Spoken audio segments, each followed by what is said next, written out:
Hey guys, क्या हाल चाल है आपका। और एक बार आपका फिर से वेलकम है हमारी इस क्लास में, एशिया कॉन्टिनेंट की क्लास में।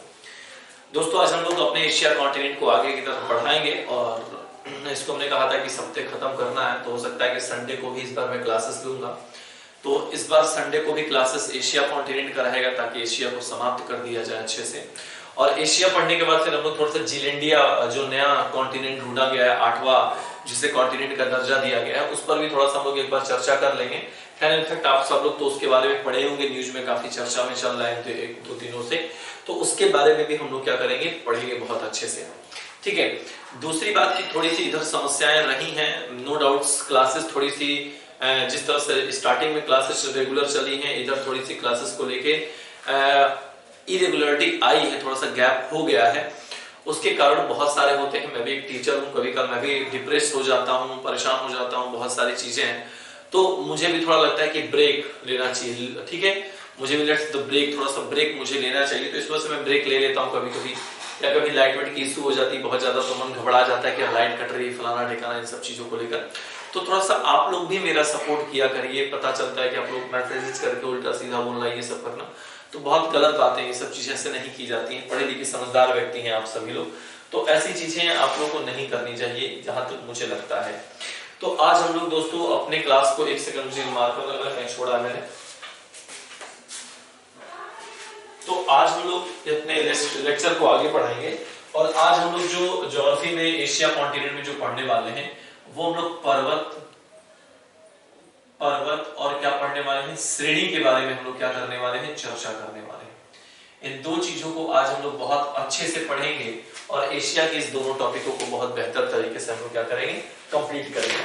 और याद रखिएगा दोस्तों, यहाँ से जो क्वेश्चंस है, यहाँ से क्वेश्चंस बनते हैं आपके एग्जाम में। और हाँ, पीछे का जितने कॉन्टिनेंट पढ़ा दिए, पीछे का रिवीजन जरूर करते रहिएगा। पीछे के रिवीजन को छोड़िएगा मत दोस्तों, क्योंकि वो बहुत ज्यादा इंपॉर्टेंट है। क्योंकि जितना ज्यादा रिवीजन करेंगे उतना ही ज्यादा आपको बेहतर समझ में आएगा। अगर रिवीजन करना छोड़ देंगे तो समझिएगा कि आपका काम भी क्या हो गया, समाप्त हो गया, सारा पढ़ाई लिखा गोबर ग्रेड्स हो जाएगा। ठीक है, चलिए तो हम लोग अपनी क्लास को स्टार्ट करते हैं आगे। ठीक है, बेहतर तरीके से क्लास स्टार्ट की जाती है अपनी।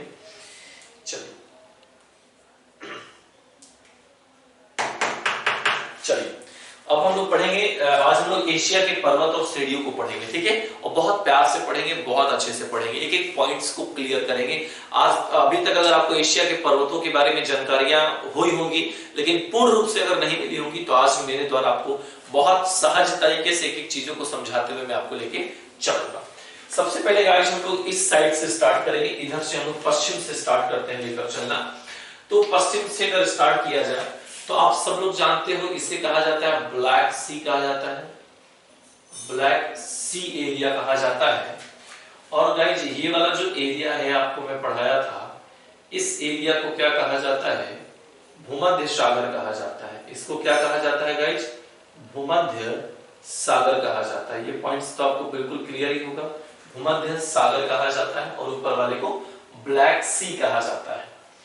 और जो ये बीच का जो ये हिस्सा देख रहे हो, आप सबको पता होगा कि कौन सा देश कहलाता है, तो तुर्की देश कहलाता है। कौन सा देश कहलाता है, तुर्की। तो हम लोग अब किस देश की बात करने वाले हैं, तुर्की की बात करने वाले हैं कि तुर्की में कौन कौन से हमारे पर्वत या चीजें देखने को मिलती हैं। तो यहाँ पर बहुत अच्छे से चीजों को समझा जाएगा। सबसे पहले तो यहाँ पर एक पठारी क्षेत्र का विस्तार देखा जाता है, कुछ इस तरीके से पठार पाया जाता है। एक यहाँ पर हमें पठार देखने को मिलता है। बहुत प्यार से समझिए एक एक पॉइंट्स को। ठीक है, वहीं इसके ईस्ट में इन क्षेत्रों में आपको एक चोटी देखने को मिलती है और एक यहाँ पर चोटी देखने को मिलती है। बहुत बढ़िया से चीजों को समझना होगा।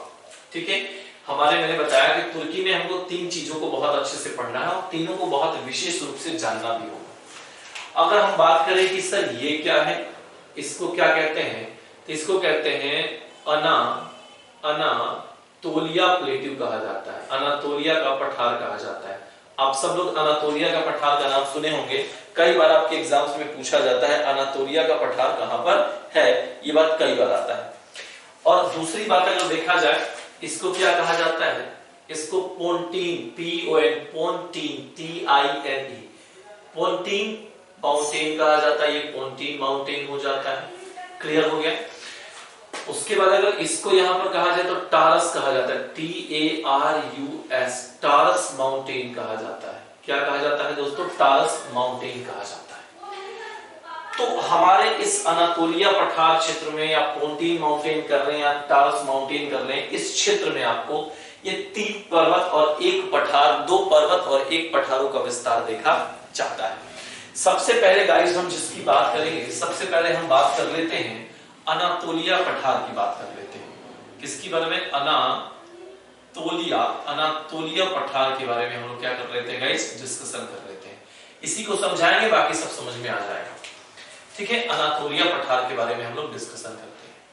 सबसे पहले पॉइंट्स अगर पूछा जाए कि अनातोलिया का पठार कहां पर है, तो सबसे पहला पॉइंट्स क्या बनेगा? यहां से लिखते हैं अनातोलिया का पठार पूछा जाए कि इसका विस्तार कहां पर है, तो इसका विस्तार पूछा जाए कि अनातोलिया के पठार का विस्तार, तो सीधे सीधे कह सकते हैं कि एक तो डायरेक्ट लिख सकते हो कि तुर्की में इसका विस्तार है, तुर्की में इसका विस्तार है।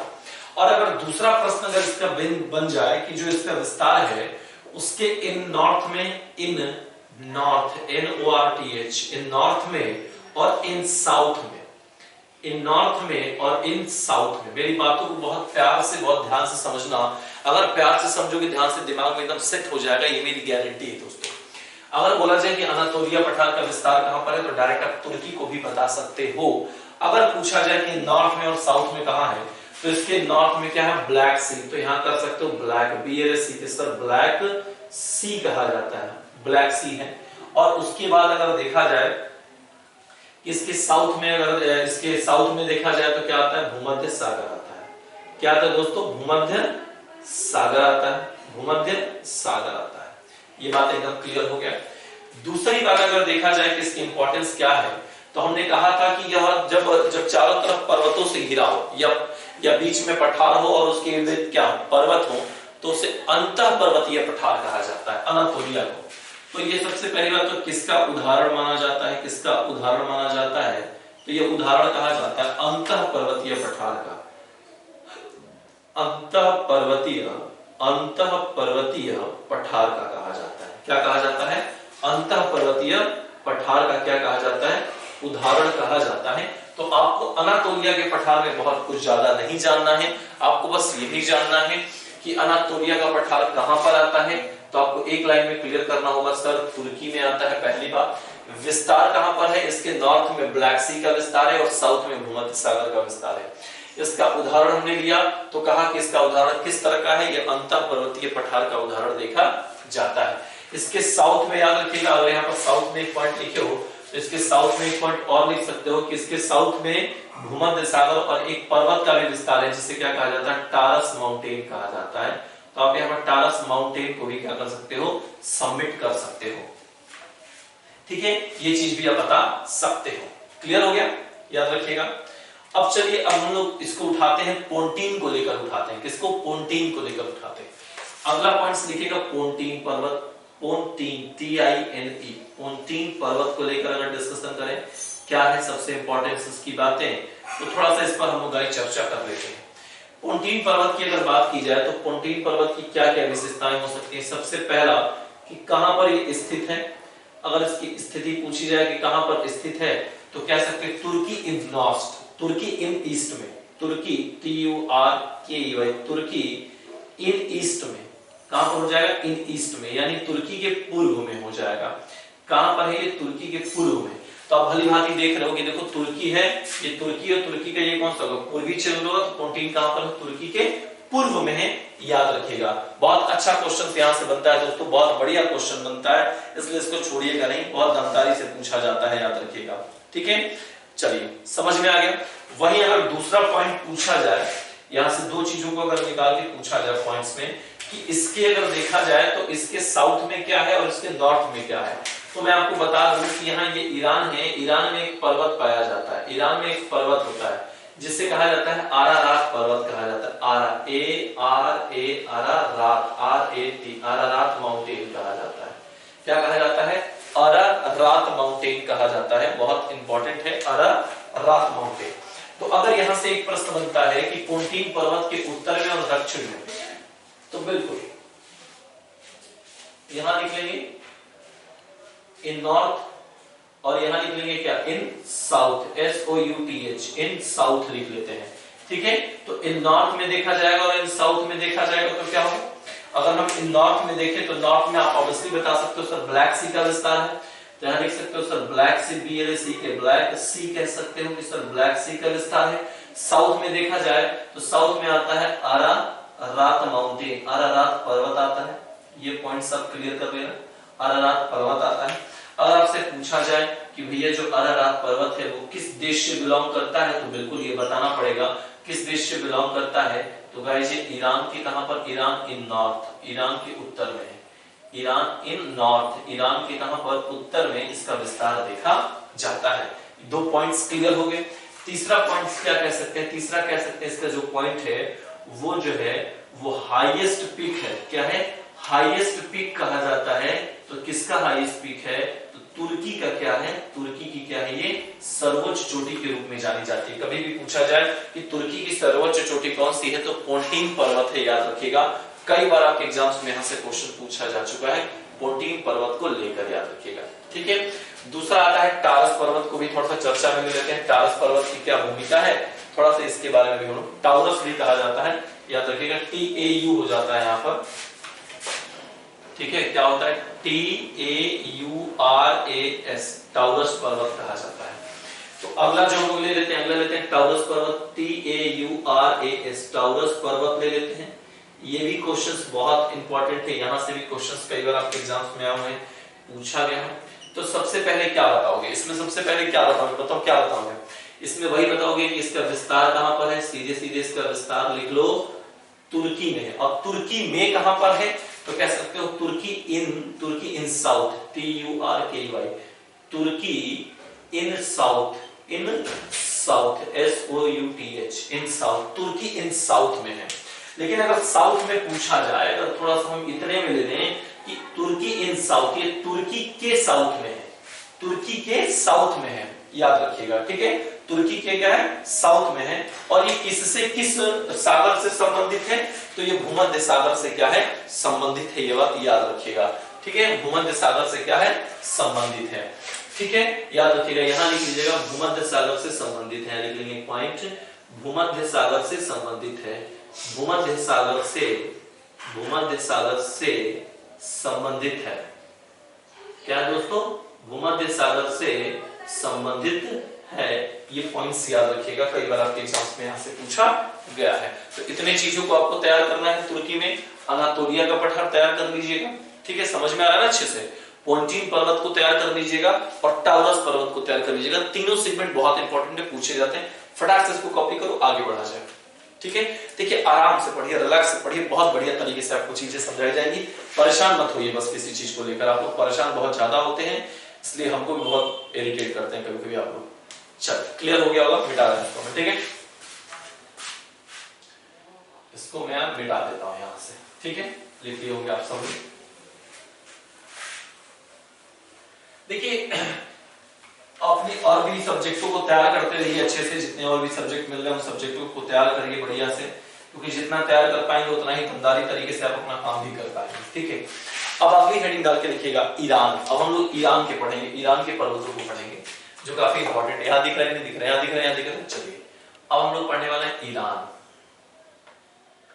ईरान को लेकर पढ़ेंगे, बहुत बढ़िया है, बहुत अच्छा क्वेश्चन बनता है। सबसे पहले तो एक हम लोग यहाँ पर ईरान का पठार बना लेते हैं, जो कई बार आपके एग्जाम्स में पूछा गया है।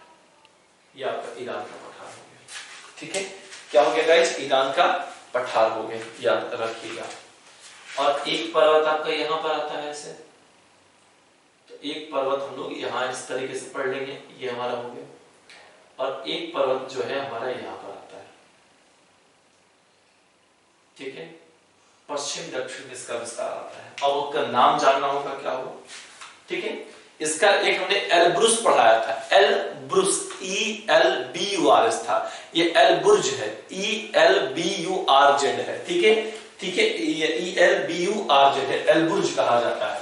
तो इसका जो नाम है, इसका नाम क्या है, तो एलबुर्ज कहा जाता है। तो लिख लेंगे ELBURZ, एलबुर्ज माउंटेन कहा जाता है। इसको क्या कहा जाता है, जाग्रोस पर्वत कहा जाता है। जाग्रोस, GAZAGROS, जाग्रोस कहा जाता है। जाग्रोस, ROS, जाग्रोस माउंटेन कहा जाता है। और जो बीच वाला हिस्सा देख रहे हो उसको क्या कहा जाता है, तो उसको ईरान प्लेट्यू कहा जाता है। उसको क्या कहते हैं, ईरान, IRAN, ईरान पठार कहा जाता है। तो ये आपका हो जाता है ईरान का पठार हो जाता है। ठीक है, देखिए कितने अच्छे से आपको मैंने बता दिया। और याद रखिएगा इसको क्या कहा जाता है, ये कैस्पियन सागर का क्षेत्र होता है, आप सबको पता होना चाहिए। और ये कौन सी खाड़ी होती है गाइस, इसे फारस की खाड़ी कहते हैं। तो ये आपकी फारस की खाड़ी हो गई, इसको कहते हैं फारस की खाड़ी, फारस की खाड़ी कहते हैं। तो ये हमारा हो जाएगा फारस की खाड़ी हो जाएगी। ठीक है गाइस, क्लियर रहेगा। और ये आपका क्या है, इसे कैस्पियन कहते हैं, तो लिख लेंगे कैस्पियन सी लिख लेंगे। ये क्या है, कैस्पियन सी, कैस्पियन सागर कहलाता है। डाउट एकदम क्लियर है, कोई भी चीज कंफ्यूजन में नहीं जाएगा, मेरी गारंटी, बहुत अच्छे से मैं आपको काम करा रहा हूं। तो सबसे पहले लिख लेते हैं ईरान प्लेट्यू के बारे में लिख लेते हैं। क्या लिख लेते हैं, ईरान प्लेट्यू, ईरान पठार के बारे में सबसे पहले हम लोग डिस्कशन कर लेते हैं, क्योंकि यहां से क्वेश्चंस बनते हैं। सबसे पहले देखा जाए तो ईरान प्लेट्यू का विस्तार कहां पर है, सबसे पहले इसका विस्तार देखा जाए। ठीक है, इसका विस्तार कहां पर है, पॉइंट्स में इसको क्लियर कर लेते हैं, फिर आगे बढ़ते हैं।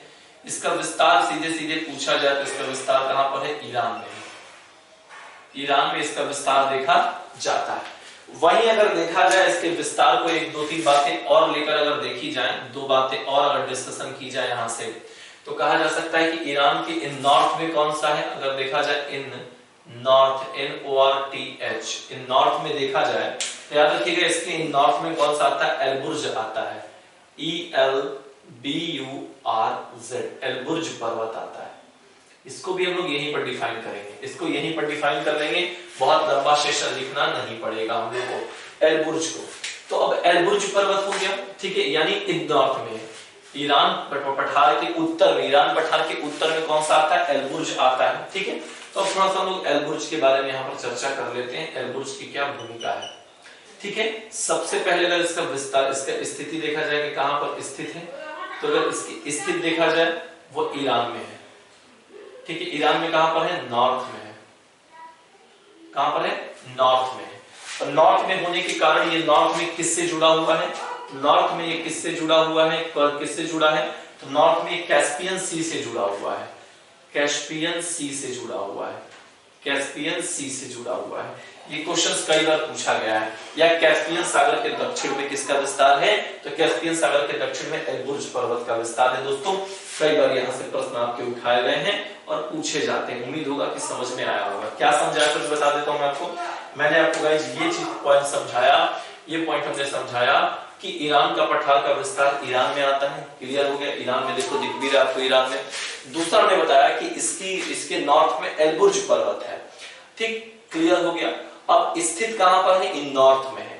ठीक, इन नॉर्थ में, प्लस कैस्पियन सागर के उत्तर में है। कैस्पियन सागर के क्या है, कैस्पियन सागर जो है इसके उत्तर में देखने को मिलता है एलबुर्ज के। ठीक, इतना आपको याद रखना पड़ेगा।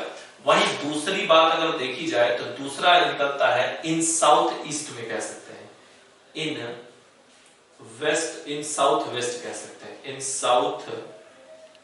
इन साउथ वेस्ट की बात कर सकते हैं। किसकी बात कर सकते हैं, इन साउथ वेस्ट की बात कर सकते हैं। तो इन साउथ वेस्ट में किसका विस्तार आता है, जाग्रोस पर्वत का विस्तार आता है। तो यहां लिख लेंगे जाग्रोस, ZAGROS, जाग्रोस माउंटेन लिख लेंगे यहां पर।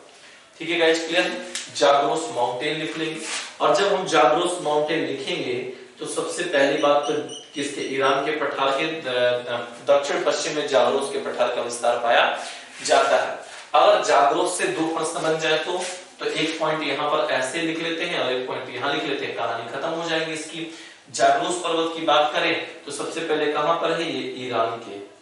अच्छा, ईरान में कहां पर है, तो साउथ वेस्ट में इसका विस्तार है, साउथ वेस्ट में इसका विस्तार आता है। याद कर लीजिएगा किस खाड़ी से संबंधित है, तो लिख लीजिएगा कि फारस की खाड़ी से, फारस की खाड़ी से संबंधित है, से संबंधित है। ये क्वेश्चन आपको इतना ज्यादा क्या हो गया, क्लियर हो गया, बात एकदम क्लियरली समझ में आ गई। तो इस तरह से आपको शॉर्ट ट्रिक में पढ़ना है। और डिटेल्स मतलब डिटेल्स का मतलब कि इसको किताबों में लिख दिया जाता है कि ईरान का पठार का क्या है, क्या क्या भूमिका है। दूसरी एक बात देखी जाए ईरान के पठार की क्या है, ये किसका उदाहरण माना जाता है। तो अगर इसका पूछा जाए कि किसका उदाहरण है, एक लाइन में कहिएगा अंतः पर्वतीय पठार का उदाहरण है। किसका दिख रहा है, नहीं दिख रहा है, यहाँ लिख देते हैं, लिख दीजिएगा अंतः पर्वतीय पठार का उदाहरण है। अंतः पर्वतीय पठार है, अंतः पर्वतीय पठार का उदाहरण है। ठीक है, अंतः पर्वतीय पठार का क्या माना जाता है, उदाहरण माना जाता है। ये क्वेश्चन आपके यहां से क्लियर हो जाएंगे। इसको सबमिट कर लीजिए फटाक से, तुरंत एकदम आराम से स्मूथली पढ़िए, बढ़िया से इसको कंटेंट को तैयार करिए। देखिए जितना बढ़िया तैयार करेंगे उतना ही ज्यादा आपको मजा आएगा पढ़ने में। मैं तो भैया इतना ही जानता हूँ, इससे ज्यादा कुछ जानता नहीं हूँ मैं। ठीक है, जितना बढ़िया पढ़ेंगे उतना ज्यादा आपको मजा आएगा पढ़ने में, चीजें समझ में आएंगी। स्क्रीनशॉट ले लीजिए, फिर मैं आगे बढ़ता हूँ। जल्दी करिए, बिल्कुल भी लेट ना करिए। आप सब लोग दमदारी से एकदम पढ़िए, तो बहुत बढ़िया से पढ़िए आप लोग।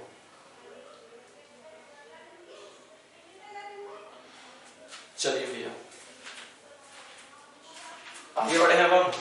यहाँ तक तो क्लियर हो गया होगा आप सभी लोगों का। चलिए अब आगे बढ़ते हैं, इसको मिटा देते हैं। ठीक है, मैप पर अकॉर्डिंग मैप पर बना लेना, सारे पर्वतों को मैप पर जरूर बताइएगा, बनाइएगा, क्योंकि वो ज्यादा इंपॉर्टेंट है। चलिए ये क्लियर हो गया। अब एक पर्वत हम आपको दिखा दें कि एक पर्वत मैंने आपको यहां पर बताया था, एक पर्वत हमने आपको यहां पर ऑलरेडी बनवा रखा था, और यूरोप में भी डिस्कशन किया था, और एशिया पढ़ाया था तो भी डिस्कशन किया था। इस पर्वत का नाम क्या था, इस पर्वत का नाम था यूराल पर्वत कहा जाता है। इसको क्या कहा जाता है दोस्तों, यूराल पर्वत कहा जाता है। अब यूराल पर्वत को लेकर भी थोड़ा सा क्या करेंगे, चर्चा करेंगे। ठीक है, यहां पर इसकी एक चोटी पाई जाती है जिसका नाम होता है नारोदनिया। क्या होता है, नारोदनिया इसकी एक चोटी कही जाती है।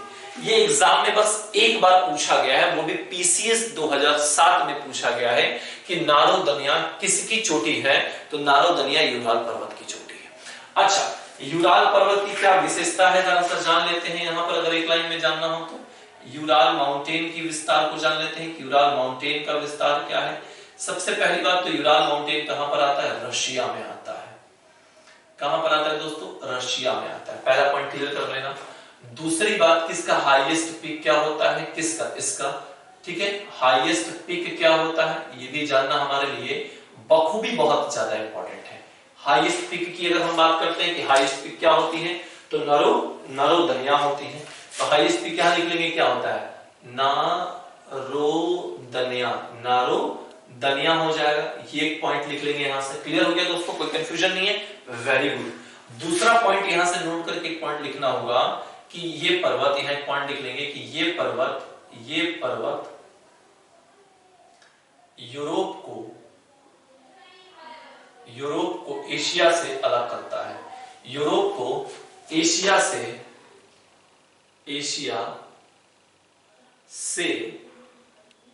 अलग करता है, एशिया से अलग करता है, एशिया से अलग करता। ये क्वेश्चन आपको पॉइंट याद करना पड़ेगा। डाउट एकदम क्लियर हो गया, कोई दिक्कत नहीं आता। चलिए ये चीज को भी अब तैयार कर लिए, यूराल पर्वत को।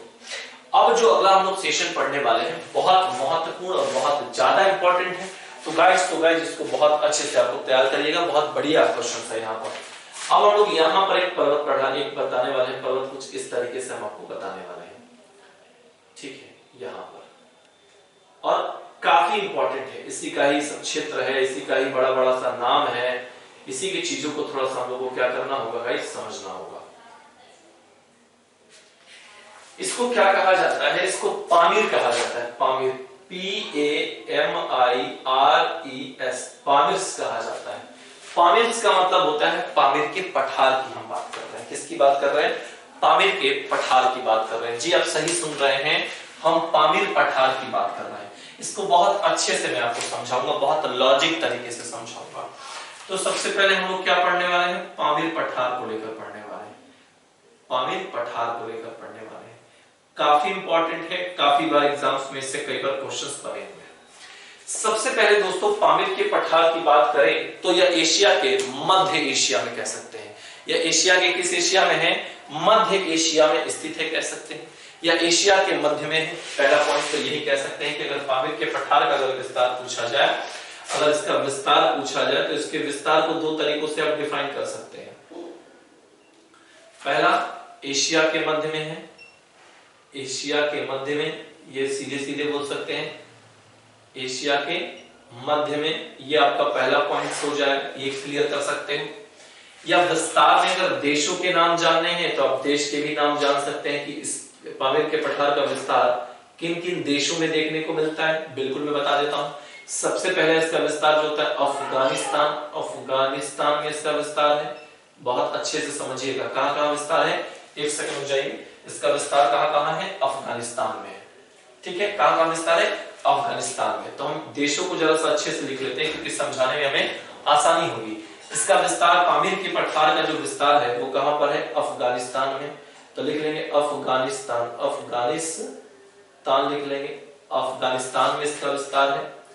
अफगानिस्तान के बाद इसका कहां विस्तार है, तो पाकिस्तान में इसका विस्तार है, पाकिस्तान में इसका विस्तार आता है। पाकिस्तान के बाद अगर इसका विस्तार देखा जाए तो पाकिस्तान के बाद इसका विस्तार क्या होता है, इंडिया में इसका विस्तार होता है, इंडिया में लिख लेंगे, इंडिया में इसका विस्तार है। इंडिया के बाद अगर अगला देखा जाए तो इसका विस्तार कहां आता है, तिब्बत में भी इसका विस्तार देखने को मिलता है। और तिब्बत के साथ साथ इसका विस्तार कहां देखने को मिलता है, तो तिब्बत के साथ साथ इसका विस्तार कहां देखने को मिलता है, चाइना में देखने को मिलता है। यानी पामीर के पठार के अगर हम विस्तार की बात करें तो दो तरीकों से इसके विस्तार को डिफाइन कर सकते हैं। मैंने बताया इसके एक को कह सकते हैं एशिया के मध्य में है, पहला पॉइंट कह सकते हैं, या दूसरा पॉइंट कह सकते हैं कि इसके किस किन देशों में विस्तार है। इसके देशों में विस्तार किसका किसका है, अफगानिस्तान का है, पाकिस्तान में है, इंडिया में है, तिब्बत में है और चाइना में। इतने 2, 4, 5 देशों में पामीर के पठार का विस्तार पाया जाता है। लेकिन एक बात विशेष रूप से ध्यान रखिएगा, किताबों में इसकी चर्चा की गई है, वो भी जो स्टैंडर्ड क्वालिटी की किताब है, अच्छे राइटर्स की जो किताब है, उन किताबों में इसकी बेसिक चर्चा की गई है। दरअसल जब पामीर के पठार का विस्तार इन देशों में फैला हुआ है तो उनको अलग अलग नाम से भी जाना जाता है। यानी पामीर के पठार का बढ़ा हुआ भाग अफगानिस्तान में है, उसको किसी और नाम से कहा जाता है, पाकिस्तान में किसी और नाम से कहा जाता है, इंडिया में किसी और नाम से कहा जाता है, तिब्बत में किसी और नाम से कहा जाता है और चाइना में किसी और नाम से कहा जाता है। ये बात याद रखिएगा। अब थोड़ा सा देख लेते हैं कौन कौन से। तो यहाँ पर एक हमें पर्वत यहाँ भी देखने को मिलता है, इस तरीके से एक पर्वत यहाँ देखने को मिलता है और एक पर्वत हमें यहाँ देखने को मिलता है। एक पर्वत हमें यहाँ देखने को मिलता है, एक यहाँ देखने को मिलता है, एक हमें यहाँ पर देखने को मिलता है और एक हमें यहाँ देखने को मिलता है। कुछ इस तरीके से पर्वतों का विस्तार देखा जाता है, यह बात याद रखिएगा। कई बार आपके एग्जाम्स में यहाँ से क्वेश्चन पूछे गए। तो सबसे पहले अगर हम देखें कि पामीर के पठार का जो विस्तार हमें कहाँ देखने को मिलता है, हमें देखने को मिलता है कहां पर, अफगानिस्तान में। उसको क्या बोलते हैं, उसको हिंदुकुश कहा जाता है। क्या कहा जाता है, HIN, Hindu Kush, KUSH, Hindu Kush range कहा जाता है, यानी हिंदुकुश श्रेणी कहा जाता है। यानी अफगानिस्तान में जो पामीर के पठार का विस्तार है उसको क्या कहा जाता है, हिंदुकुश पर्वत कहा जाता है, हिंदकुश पर्वत कहा जाता है। क्या कहा जाता है, वो गाइस हिंदुकुश पर्वत कहा जाता है। ये पॉइंट्स याद कर लीजिएगा। जब इसी का हिस्सा पाकिस्तान में, तो इसको पाकिस्तान में इसका 2 विस्तार देखा गया है, तो 2 नाम से जाना जाता है, ठीक है। पहले वाले को क्या बोलते हैं, पहले वाले को सुलेमान बोलते हैं, सुलेमान। पहले वाले को क्या बोलते हैं, सुलेमान बोलते हैं, और दूसरे वाले को किरधर बोला जाता है, किरधर बोला जाता है। यानी सुलेमान पर्वत और किरधर पर्वत की बात करता है। तो हमें पाकिस्तान में इसको 2 नामों से जानते हैं। सबसे पहले वाले को बोलते हैं सुलेमान पर्वत, पहला क्या होता है, सुलेमान पर्वत हो जाता है, तो सुलेमान पर्वत। और दूसरे को कहा जाता है किरधर पर्वत, किरधर पर्वत कहा जाता है, तो दूसरा क्या हो जाएगा, किरधर पर्वत हो जाएगा। बात यहाँ तक समझ में आ गई अच्छे से, कोई दिक्कत यहाँ तक पामीर के पठार में, बहुत बढ़िया से समझिएगा। एक एक पॉइंट में आपको बहुत बारीकी से समझाऊंगा कि कभी भी कोई आपको कंफ्यूजन नहीं होगा। यहाँ से डायरेक्ट प्रश्न भी बनता है कि हिंदुकुश पर्वत का विस्तार किस देश में है, अफगानिस्तान में है। सुलेमान किरधर पर्वत का विस्तार कहाँ है, पाकिस्तान में है। तो हर एक एक छोटी छोटी बातों को आपको क्या रखना होगा, ध्यान में गाइस रखना होगा। तो ये आपका सुलेमान पर्वत हो गया, और गाइस ये भी पाकिस्तान में क्या हो गया, किरधर पर्वत देखा जाता है। वहीं अगर इंडिया की बात करें तो इंडिया में यहाँ पर जो आता है उसे कहा जाता है काराकोरम, काराकोरम कहा जाता है, काराकोरम रेंज कहा जाता है। तो हमारे इंडिया में जिसका विस्तार देखा जाता है उसे क्या कहा जाता है, उसे काराकोरम, काराकोरम रेंज कहा जाता है। ठीक है, काराकोरम रेंज कहा जाता है। तो काराकोरम श्रेणी का विस्तार देखा जाता है। और इसी काराकोरम श्रेणी जब पामिर के पठार का भाग है तो इसी का विस्तार जब तिब्बत में देखने को मिलता है तो उसे कैलाश रेंज कहा जाता है। क्या कहते हैं, कैलाश पर्वत कहा जाता है। तो इसी का हिस्सा, पामिर का हिस्सा कैलाश पर्वत ही कहा जाता है।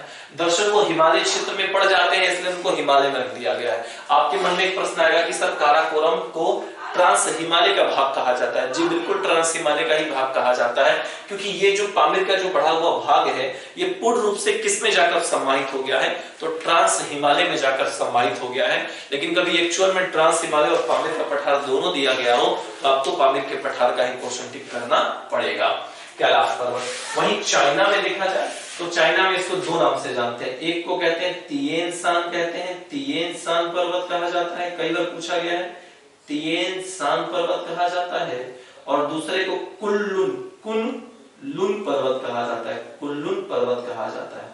तो ये आपके दो पर्वत चाइना में पाए जाते हैं। बात समझ में अच्छे से आ रही कि नहीं आ रही है? ये आपका पूरा का पूरा जो हो गया कैलाश रेंज हमने आपको बता दिया, कैलाश पर्वत हमने आपको बता दिया, फिर उसके बाद तिएन शान और कुनलुन शान पर्वत हमने आपको बता दिया। तो गाइस ये जो कहलाता है इसे कहते हैं तिएन शान कहा जाता है, और ये जो होता है इसे कहते हैं कुनलुन शान कहा जाता है, कुनलुन शान कहा जाता है। गाइस क्लियर हो गया? कुनलुन शान हो गया, कोई दिक्कत हो तो बताओ। ठीक है, क्लियर हो गया कुनलुन शान वाला पर्वत? बहुत बढ़िया। अब मेरी बात ध्यान से समझ लो। ठीक है, यहां पर एक जो आता है ये यहां पर एक यहां पर हो जाएगा, और ये हिस्सा हिमालय कहलाता है, हिमालय कहलाता है। ठीक है, और याद रखिएगा मैं एक एक चीज को बताने वाला हूं। यहां पर आपका एक पठार आता है इस तरीके से, उसे तिब्बत पठार कहा जाता है, तिब्बत प्लेट्यू कहा जाता है, पी लिख देते हैं। और जो आपको यहां पर ये वाला दिख रहा है इसको कैलाश कहते हैं, KAILESH, कैलाश पर्वत कहा जाता है। तो ये होता है कैलाश पर्वत हो जाता है। बोलो बात एकदम समझ में आ रही है अच्छे से कि नहीं आ रही? आ रही। अभी पामिर के पठार में बचा हुआ है। दर्शन पामिर के पठार का क्षेत्रफल में बड़ा है, क्षेत्रफल में बड़ा है, तो इसको विश्व का सबसे बड़ा पठार कहा जाता है, और इसी के साथ साथ छत भी कहा जाता है, क्योंकि ये कई सारे देशों में इसका विस्तार पाया जाता है। तो यहां से एक छोटा सा पॉइंट जो आता है वो यहीं पर नोट करके लिख लेंगे, विश्व का सबसे बड़ा पठार, यहां लिख लेंगे विश्व का सबसे बड़ा पठार, एक पॉइंट ये लिख लो। दूसरा, विश्व का छत कहा जाता है, विश्व का छत कहा जाता है। ये भी पॉइंट आपको लिखना पड़ेगा, काफी इंपॉर्टेंट है गाइस, पूछा गया है वनडे एग्जाम्स में, कभी कभी पूछ लेता है, याद रखिएगा। तो सबसे पहली बात तो पामिरी पठार क्या है, विश्व का सबसे बड़ा पठार कहा जाता है। इसका विस्तार इन देशों में देखा जाता है, और ये इनकी क्या होती है, भूमिका होती है। बात एकदम क्लियर समझ में आ गई कि नहीं आ गई? आ गया? कॉपी पर नोट कर लो, फिर आगे बढ़ते हैं हम लोग। जल्दी से नोट करिए ताकि आगे बढ़ा जाए, फटाक से जल्दी नोट करिए। देखिए इसी तरह से पढ़ेंगे मेहनत करके तो सारी की सारी चीजें आपकी क्लियर हो जाएगी दोस्तों। अगर लापरवाही करेंगे तो फिर कोई मतलब नहीं रहेगा आपके पढ़ने का और हमें पढ़ाने का। ठीक है, चलिए यहां तक हो गया, वेरी गुड। अब इसको मिटा देते हैं। ठीक है, कंप्लीट कर ली हो गया आपका।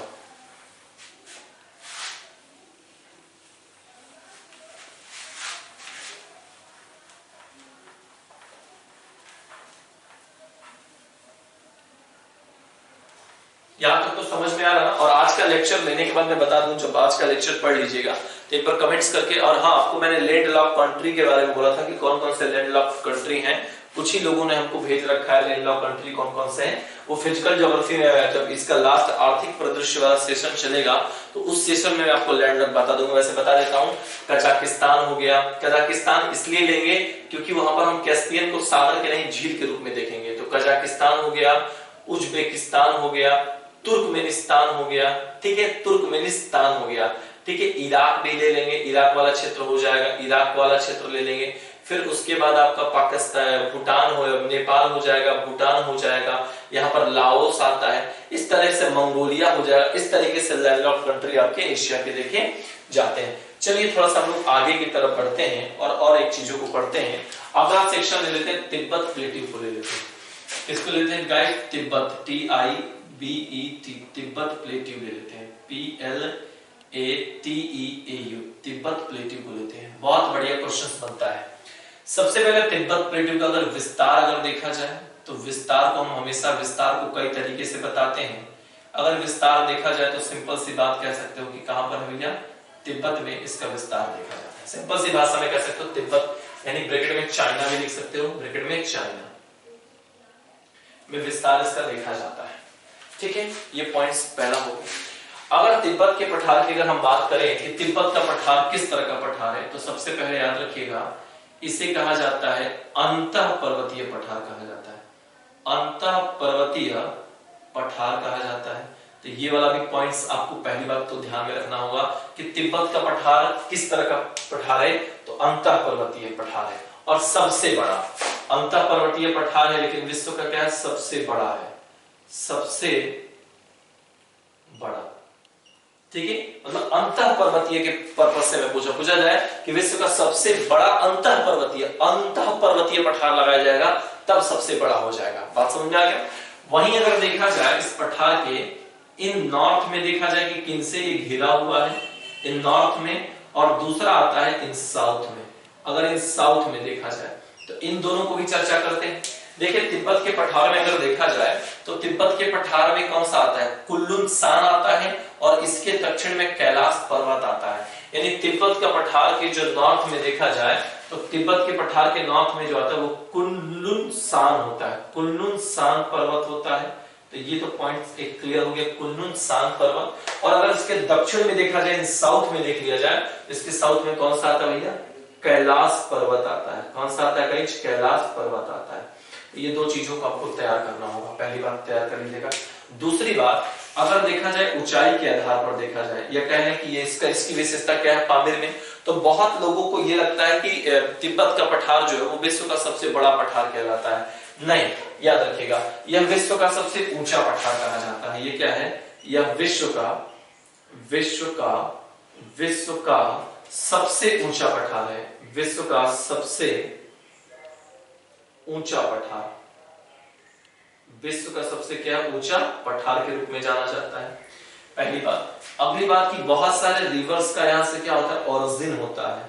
तो उन रिवर के बारे में भी हमें थोड़ा सा जिक्र कर लेना चाहिए कि किन किन नदियों का उद्गम होता है, सबसे पहली बात, ठीक है। तो सबसे पहली नदी ध्यान लीजिएगा, हुआंग हो नदी पूछा जाता है, हुआंग हो रिवर यहां से निकलती है, ठीक है, हुआंग हो रिवर। उसके बाद आती है यांगसी रिवर, यांगसी रिवर आती है, पूछा जाता है यांगसी नदी यहां से निकलती है, याद रखिएगा, ये भी आता है। उसके बाद यहां से एक नदी और निकलती है, मेकांग नदी निकलती है, मेकांग नदी निकलती है, यहां से कौन सी निकलती है, मेकांग नदी निकलती है। यहीं से आपकी सिंधु भी निकलती है। देखो कितनी सारी नदियां निकलती हैं, सिंधु भी निकलती है, सिंधु के साथ साथ आपकी कौन सी, ब्रह्मपुत्र भी निकलती है, ब्रह्मपुत्र के साथ साथ कौन सी, सतलज भी यहीं से निकलती है, ठीक है। मतलब निकलते तो मानसरोवर झील से है, लेकिन तिब्बत के पठारी क्षेत्र से ही तो निकलते हैं ना, याद रखिएगा। तो ये भी इंक्लूड कर दीजिएगा, सतलज हो गया। उसके बाद देखा जाए तो इरावती नदी भी यहीं से निकलती है, बहुत सारी नदियां यहाँ से क्या करती हैं, निकलती है। तो इतने नदियों का ओरिजिन फॉर्म कौन माना जाता है, तिब्बत के पठार को माना जाता है, जो कई बार आपसे एग्जाम्स में क्या किया गया है, पूछा गया है यहाँ पर। अच्छा, हिमालय के बारे में क्या लिखना होगा, हिमालय के बारे में कुछ लिखने की आवश्यकता तो है नहीं, सिंपल सी भाषा में हिमालय को आप कह सकते हैं। अच्छा हाँ, एक चीज, कैलाश पर्वत का एक पॉइंट लिख लीजिएगा। कैलाश पर्वत की अगर बात की जाए, कैलाश पर्वत की बात की जाए तो लिख सकते हैं चीन में विस्तार, चाइना में विस्तार, चाइना में विस्तार है इसका। कहां पर है दोस्तों, चाइना में इसका विस्तार देखा जाता है कैलाश पर्वत का। किसका पार्ट माना जाता है, काराकोरम रेंज बता चुके हैं। हिमालय में ये लिख लीजिएगा कि हिमालय का विस्तार जो है वह 5 देशों में है, भारत, चाइना, नेपाल, भूटान और म्यांमार, इन पांचों देशों में हमारे हिमालय का विस्तार पाया जाता है। हिमालय विश्व की एक नवीनतम श्रेणी के रूप में जानी जाती है। ये मैं आपको इंडियन ज्योग्राफी में हिमालय को डिटेल पढ़ाऊंगा, इसलिए यहाँ पर नहीं बताऊंगा ज्यादा मैं। और इसकी जो सबसे ऊंची चोटी है वो माउंट एवरेस्ट है। क्या है? माउंट एवरेस्ट जो है इसकी सबसे ऊंची चोटी के रूप में क्या की जाती है? जानी जाती है। तो वो चीजें रेफरेंस के रूप में आप यहाँ पर क्या कर सकते हो? लिख सकते हो। ये बात याद रखिएगा। वहीं पर आगे की तरफ देखा जाए तो एक यहाँ पर देख लेते हैं। यहाँ पर एक पठार आता है, यहाँ पर एक पठार देखने को मिलता है, इसे यूनान पठार कहा जाता है। यूनान पठार कहा जाता है। ये भी पठार पूछा गया है कि यह पठार किस देश में है, किस देश में आता है? तो आप सबको पता है कि किस देश में आता है, राइट? चाइना में ये पठार आता है, तो चाइना आप लिख लीजिएगा।